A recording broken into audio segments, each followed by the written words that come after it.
One quiet afternoon in a peaceful suburban neighborhood, a man stepped outside his house and froze at the sight unfolding before him.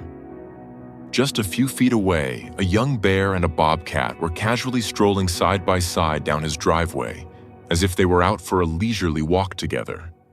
The bobcat led the way confidently, her bobbed tail held high, while the bear followed closely behind with a slow, almost curious gait. Intrigued, he decided to follow them at a distance. Why would a wild bobcat lead a bear? As Arthur follows this unusual procession, he has no idea what he discovers will not only leave him speechless, but will also transform a lonely retiree into the keeper of nature's most impossible secret, and might leave you believing in the impossible. Before we start, hit the like button and make sure to subscribe if you haven't, and hit that notification bell so that you won't miss any new stories. Arthur Hemlock, at 68, believed the most compelling chapters of his life had already been written.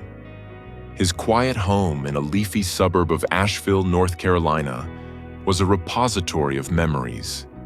Each piece of furniture, each fading photograph, a testament to a life lived with his late wife, Eleanor. 3 years had passed since her battle with cancer had ended, leaving a silence in the house that was a constant, aching presence. He had retired from his 40-year career as a civil engineer, a profession of numbers and certainties, and now his days were marked by the gentle, predictable rhythms of solitude. He brewed his coffee, read the newspaper, waged a relentless but respectful war against the weeds in Eleanor's cherished rose garden, and spoke to her photograph on the mantelpiece. He had accepted this quiet epilogue, believing the world had exhausted its capacity to surprise him. He was, he told himself, at peace. But peace is often a fragile veneer, and on a Tuesday afternoon in late September, the kind of day where the Appalachian autumn paints the world in strokes of gold and crimson, the final, unwritten chapters of Arthur's life began to unfold with breathtaking improbability. He was in the garage, a sanctuary that smelled of motor oil, old leather, and the sweet scent of cedar shavings. He was meticulously sanding the leg of a small rocking chair, one Eleanor had found at a flea market and adored. The steady, rhythmic scrape of sandpaper on wood was a comfort, a tangible link to the past. It was then that a flicker of movement on the long asphalt driveway caught his eye. He paused, mid-stroke, and peered through the sun's brilliant glare. It wasn't a neighbor's golden retriever or the delivery truck. What he saw caused him to set the sandpaper down with a hand that suddenly felt unsteady. Strolling down the center of his driveway with the unhurried grace of a monarch surveying her kingdom was a bobcat.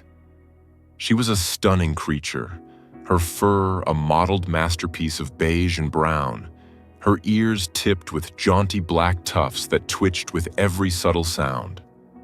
Her short, striped tail was held aloft like a proud, wild banner in this tamed, suburban landscape. The sight alone was enough to make Arthur's breath hitch.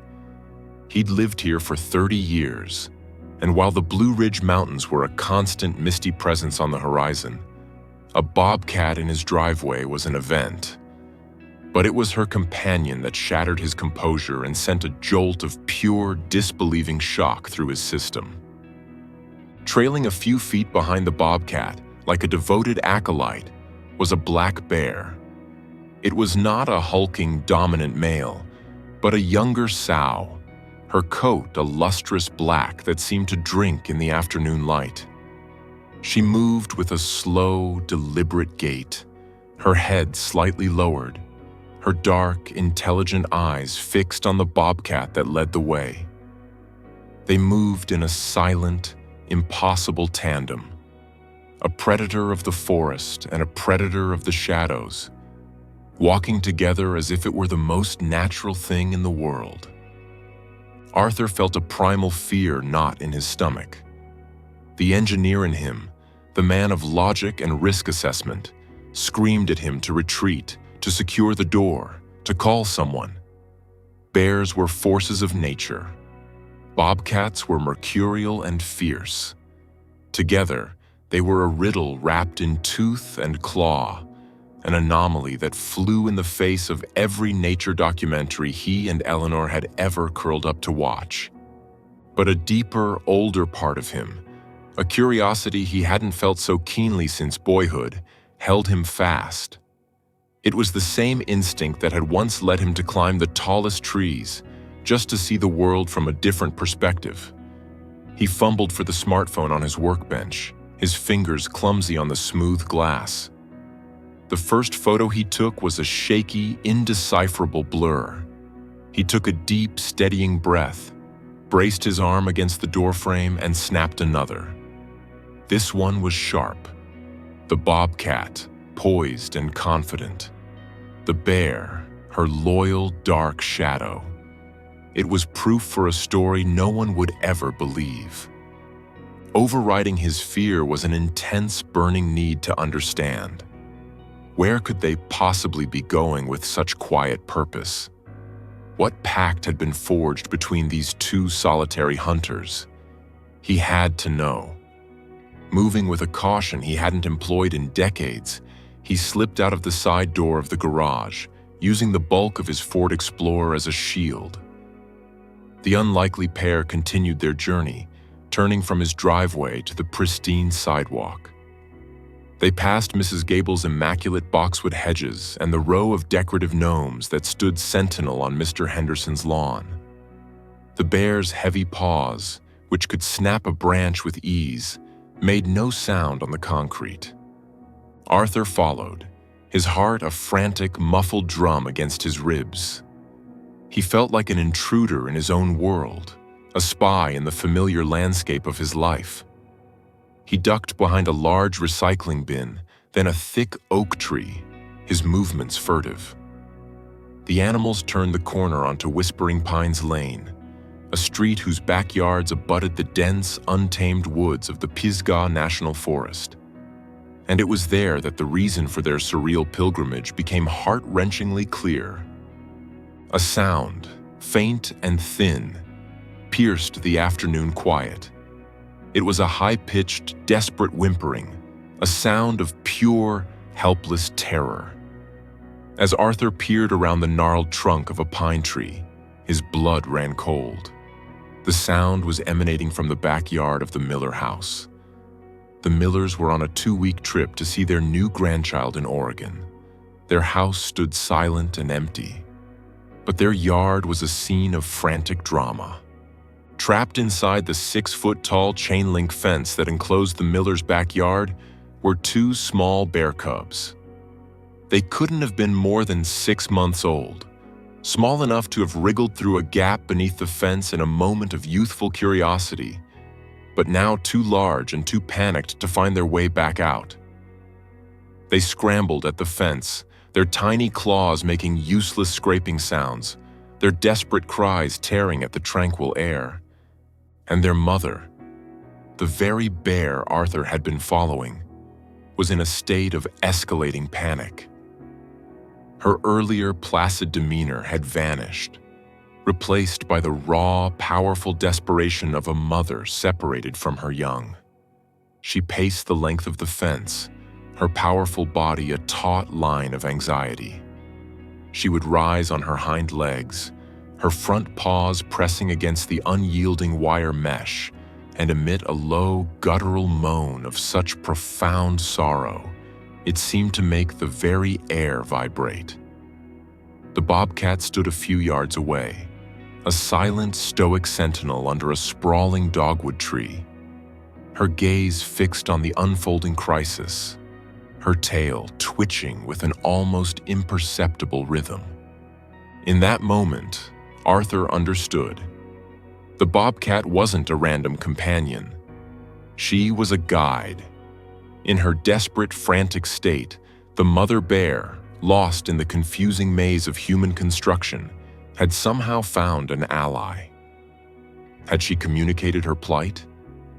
Had the bobcat, with its superior senses and familiarity with the terrain, understood and offered help? It defied logic, but the scene before him was undeniable. The bobcat had led the distraught mother through the alien landscape of suburbia to the precise location of her trapped children.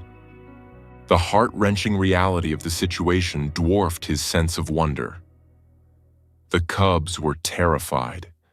The mother's agitation was visibly increasing. A mother bear's love is a force of nature, and her rage, a destructive storm. He watched as she rammed her powerful shoulder into the fence. The metal groaned and shuddered. It was only a matter of time before she tore it down, and then there would be an enraged, terrified bear loose in the neighborhood. The consequences were unthinkable, for the residents and for the bears. Arthur's hands trembled as he retrieved his phone. This was a situation far beyond his control. His mind raced. Not 9/11. That felt too drastic, likely to bring sirens and chaos. He scrolled through his contacts with a clumsy thumb and found the non-emergency number for the Buncombe County Sheriff's Office. He had used it once, years ago, when a storm had brought a tree down across the road. He dialed, and his voice, when he spoke to the dispatcher, was a reedy version of his own. "My name is Arthur Hemlock. I'm on Whispering Pines Lane. There are 2 bear cubs trapped in a fenced-in yard. Their mother is here, and she is extremely agitated." He took a breath, then added, "And you're going to think this is strange, but there's a bobcat with her." There was a brief, understandable silence on the other end of the line. "A bobcat, sir?" the dispatcher asked, her tone professionally neutral but tinged with curiosity. "Yes," Arthur affirmed. "It appears to be with the bear." To his immense relief, the dispatcher processed the information without further question. She confirmed the address and promised to dispatch officers from the North Carolina Wildlife Resources Commission immediately. "Sir," she added, her voice now firm and commanding, "please maintain a safe distance. Do not engage with the animals. If you can do so safely, please return to your home." But Arthur found he couldn't leave. He felt an inexplicable responsibility, a need to see this through. He retreated across the street, finding cover behind a large, sturdy maple tree that offered a clear view. He was a silent witness to the raw, unfolding drama. One of the cubs, the bolder of the 2, made a valiant attempt to climb the fence, its tiny claws finding no purchase on the metal links. It tumbled back to the grass with a piteous squeal, a sound that elicited a roar of pure frustration from its mother.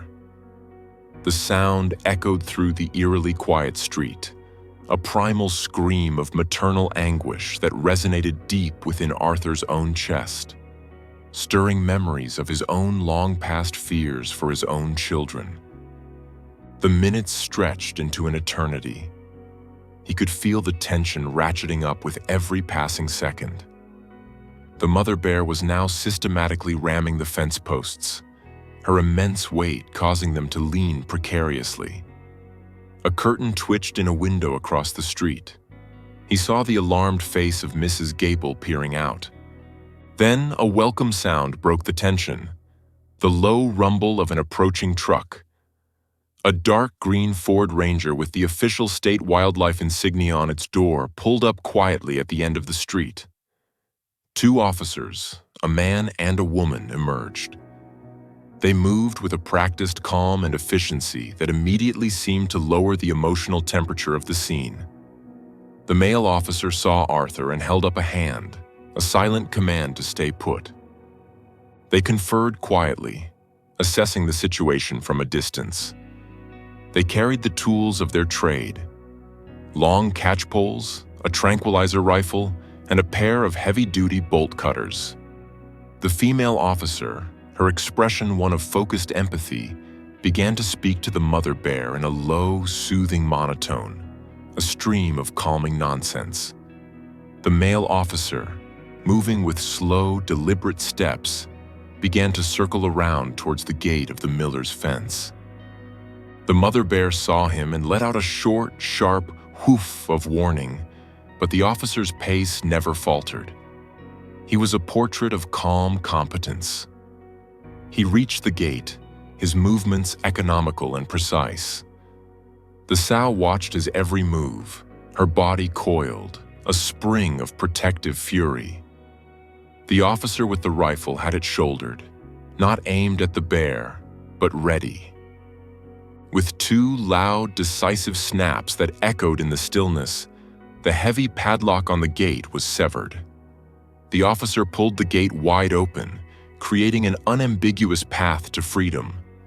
Then, in a slow, synchronized movement, both officers began to retreat to their truck, never turning their backs on the animal. For a long moment, nothing happened. The sow seemed to be processing this unexpected development. She looked from the open gate to her whimpering cubs.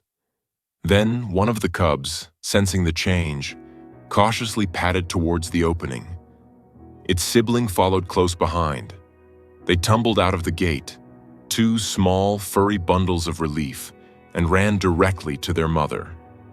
The scene that followed melted the knot of fear in Arthur's chest. The mother bear nudged them with her powerful snout, her frantic energy dissolving into a series of soft, guttural grunts as she licked their heads. It was a moment of such profound and private tenderness that Arthur felt like an intruder, yet he couldn't look away. A lump formed in his throat. The reunited family stood for a moment. The mother bear cast one long, inscrutable look towards the wildlife officer's truck, a look Arthur couldn't decipher. Was it acknowledgement? A warning? Gratitude? And then she turned. With her two cubs trotting eagerly at her heels, she lumbered across the street and was swallowed by the deep, protective shadows of the forest. Throughout the entire tense rescue, the bobcat had remained a motionless observer. Now, as the bears vanished, she flicked her stubby tail once, a gesture of finality. And then she too turned and melted into the undergrowth, a silent, tawny ghost following the same path. The street fell silent once more. The wildlife officers, their job done, got back into their truck. As they drove past Arthur, the male officer rolled down his window. "Appreciate the call," he said, his face etched with a mixture of weariness and wonder. "You did the right thing. That could have gone sideways fast." He paused, a slow grin spreading across his face. 30 years doing this, and I've never seen a bobcat running point for a bear. That's one for the books." Arthur could only manage a nod, his voice lost somewhere between his throat and his heart.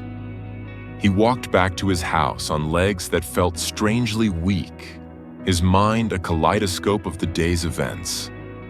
The half-sanded rocking chair in his garage seemed like an artifact from a different, simpler life. The predictable world he had inhabited that morning had been irrevocably altered, cracked open to reveal a deeper, wilder, and more wondrous reality. In the weeks that followed, Arthur's life found a new, secret rhythm. The sharp adrenaline of the rescue faded, replaced by a quiet, hopeful anticipation. He found himself spending more time by the large picture window in his living room, the one that overlooked the backyard and the forest beyond. He became a student of the wild, devouring books and online articles about the behavior of black bears and bobcats. He learned that while interspecies cooperation was exceedingly rare, it was not entirely unheard of, often occurring in unique circumstances of mutual stress or benefit. Still, the deliberate, purposeful alliance he had witnessed felt singular, a secret shared between the animals. And now, him. About 2 weeks later, as he was rinsing his dinner dishes, he saw them. Just at the edge of the woods, where the manicured lawn met the untamed forest, stood the mother bear and the bobcat. The cubs were not with them. They were simply standing side by side, looking towards his house. A wild, fantastical thought bloomed in Arthur's mind. It was absurd to think that they were checking in, that they were somehow thanking him. He was an engineer, a man of facts. This was anthropomorphism, a sentimental projection. And yet, the feeling was undeniable. He dried his hands on a dish towel, his heart beating a little faster. He went to the pantry and retrieved a bag of crisp red apples. On an impulse that felt both foolish and deeply right, he took 3 of them, opened his back door, and gently rolled them out onto the grass, about halfway to the tree line. Then he stepped back inside and watched from the window. The bear lifted her great head, her sensitive nose twitching. She took a slow, deliberate step forward, then another. The bobcat remained as still as a statue, observing. The bear reached the apples, nudged one cautiously with her snout, then deftly picked it up in her mouth. She ambled back to the edge of the woods, dropped the apple, and ate it with a series of satisfying crunches. She returned for the other 2. After she had finished, she and the bobcat stood for another long moment before turning in unison and vanishing back into the trees. A profound, unadulterated joy washed over Arthur. He had made contact. It was a fragile, unspoken dialogue conducted across a stretch of lawn, but it was a connection nonetheless. This became their new ritual. Every few days, the unlikely pair would materialize at the edge of his yard. Arthur would leave out a small offering: apples, a handful of blackberries he'd picked, sometimes a pear from the tree in his front yard. He was careful, having read about the dangers of habituating bears. He never left cooked food or human garbage. This felt different, more like a respectful exchange than a feeding. He also began leaving scraps of raw chicken or beef on a flat rock, set away from the fruit. He intuited this was for the bobcat. Sure enough, after the bear had collected her fruity tribute, the lithe cat would dart in, snatch the meat with lightning speed, and retreat into the shadows to devour it. They never approached if he was outside. A respectful distance was always maintained. He was their quiet benefactor, the man in the house who provided gifts without demands. The heavy cloak of loneliness that had enveloped him since Eleanor's passing began to feel lighter, its folds pierced by shafts of this newfound purpose and secret delight. One misty morning in early November, Arthur looked out to see the bobcat sitting alone on his lawn, a solitary, elegant figure in the swirling fog. He felt a small pang of disappointment at the bear's absence. But then, he saw it. A tiny, almost imperceptible flicker of movement near her hind legs. And then, another. 2 impossibly small, fluffy kittens, miniature replicas of their mother, tumbled out from behind a large rhododendron bush. They were a chaotic flurry of spots, oversized paws, and luminous blue-green eyes. They pounced and wrestled, launching ferocious, clumsy attacks on their mother's twitching tail. The mother bobcat watched them, her usual intensity softened into a look of serene patience, occasionally interrupting their play to deliver a rough, grooming lick. She had brought her children to his lawn. She had deemed this place, his sanctuary, safe enough for her own family. Arthur's eyes, which had not shed a tear at his own retirement party, welled up. This was the ultimate gesture of trust, a gift more precious than any he could offer. He felt as if the animals he had helped save were now, in turn, saving him from the quiet desperation of his solitary life. That day, the offering of meat was especially generous, and he left a shallow bowl of fresh, clean water beside it. As autumn bled into winter, the visits from the bear family ceased.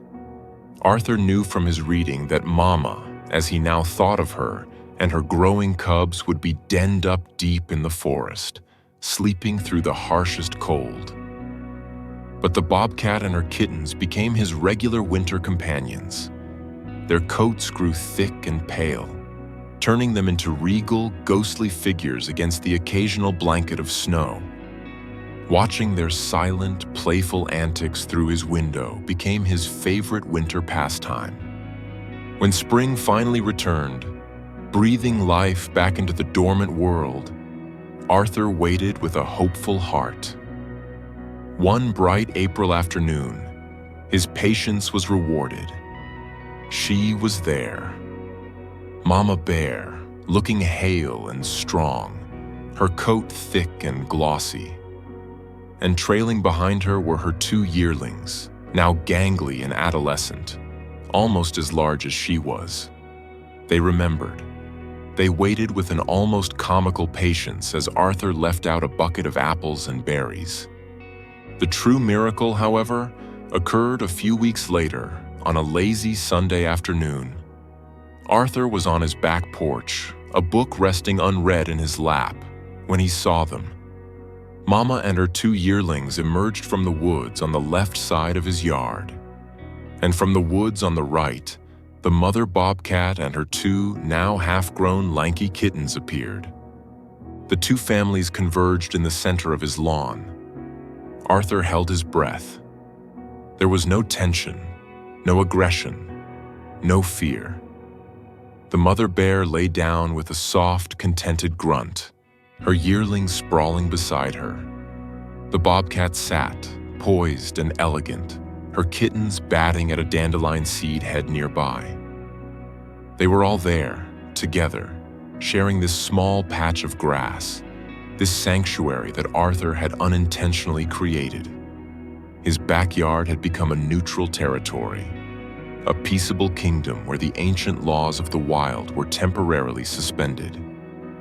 Over the next few years, the story continued to write itself.